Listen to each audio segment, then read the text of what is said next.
Hey, ¿qué tal? ¿Cómo están? Mi nombre es Alejandro Chávez, bienvenidos a mi canal. El día de hoy les quiero hablar acerca de micrófonos y en especial, ¿qué micrófono deberían ocupar para grabar una voz? Y bueno, la verdad que si ustedes están esperando que les dé un micrófono en específico, el modelo específico, la marca específica, el año de fabricación del micrófono mágico que les va a servir para cualquier toma vocal, déjenme decirles que eso lamentablemente o gracias a Dios que no existe. Porque para grabar una voz existen muchísimas variables a tener en cuenta. Por ejemplo, ¿qué voz vamos a grabar? El timbre de la persona, el género que vamos a grabar, la canción cómo la interpreta. También va a depender la sala en la cual estamos grabando, si tiene acondicionamiento acústico, si no tiene, el nivel de ruido de fondo que tenemos, el preamplificador que usemos, qué otra periferia vamos a ocupar, como por ejemplo ecualizadores, compresores. Va a depender la posición en la cual pongamos el micrófono. Va a depender la toma eléctrica. Bueno, en fin, un montón de variables. Además de las variables psicológicas. Y bueno, no se olviden de suscribirse a mi canal y de ponerme un like, de escribir en los comentarios para saber si es que este contenido les está gustando y quieren más de esto.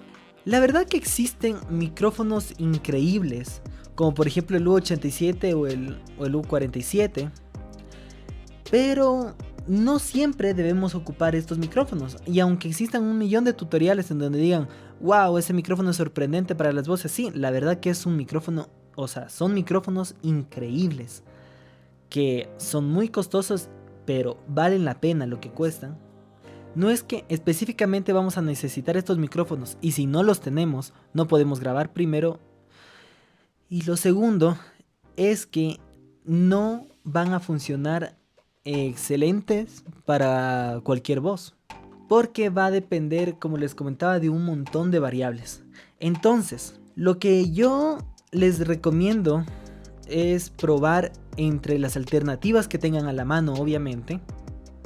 Yo generalmente pruebo entre un par de micrófonos de condensador y otros micrófonos dinámicos. Más o menos sé, escuchándole a la persona, qué es lo que va a funcionar. Pero sin embargo, me pongo a probar entre las opciones que tengo.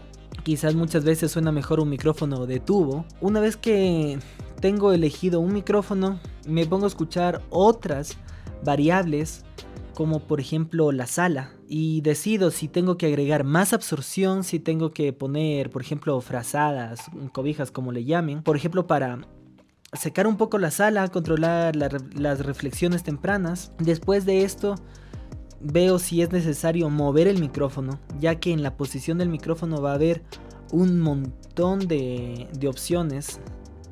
No es lo mismo si lo ponemos totalmente frente, si le damos un poco la vuelta, si lo dirigimos más hacia el pecho, si necesitamos un poco más de graves.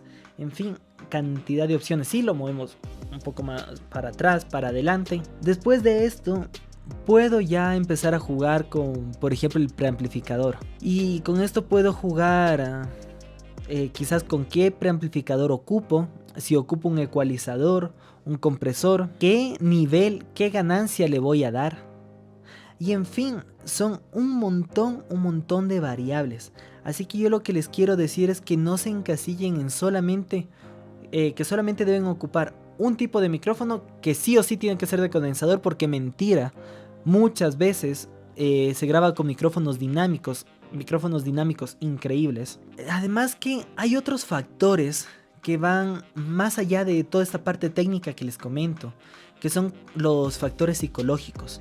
Por ejemplo, no le va a dar lo mismo grabar a un músico en un lugar en el que se encuentra cómodo a que si no se encuentra cómodo. Por lo cual yo, por ejemplo, en el estudio tengo luz cálida, tienen total privacidad, les ofrezco un té, un café. Cosas como estas hacen que la experiencia sea mucho más agradable y que el artista se pueda soltar de mejor manera. Por ejemplo, si tengo que repetir una toma, yo no le digo, oye, ¿sabes qué? Esta toma está mal, tenemos que repetirla. O estás desafinando, tenemos que repetirla.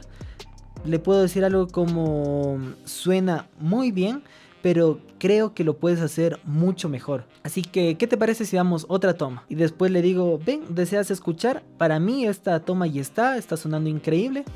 Dame tu opinión. Y siempre reforzarle eso al artista, siempre como subirle su autoestima, que se sienta confiado. Y muchas veces estas variables psicológicas terminan siendo aún más importantes que, por ejemplo, muchas variables técnicas, ya que hay canciones que de manera técnica no suenan bien, pero están interpretadas de tal manera, a la larga eso es lo que importa, transmitir los sentimientos que queramos transmitir en esa canción. No se olviden que esto es arte, que no hay nada escrito y que las cosas no son siempre o blanco o negro, o tiene que ser así o tiene que ser de esta manera. Para poder ser buenos ingenieros tenemos que cagarla un montón.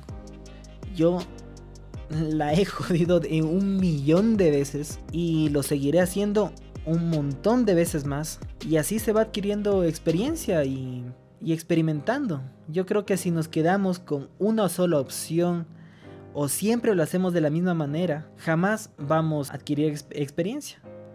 Y bueno, eso es todo por hoy. No se olviden de dejar comentarios si es que les gusta este tipo de contenido, si es que quieren que haga más acerca de audio, un poco más de acústica, qué es lo que buscan en realidad. Compartan este video para que llegue a más personas y nos vemos en una próxima. Saludos.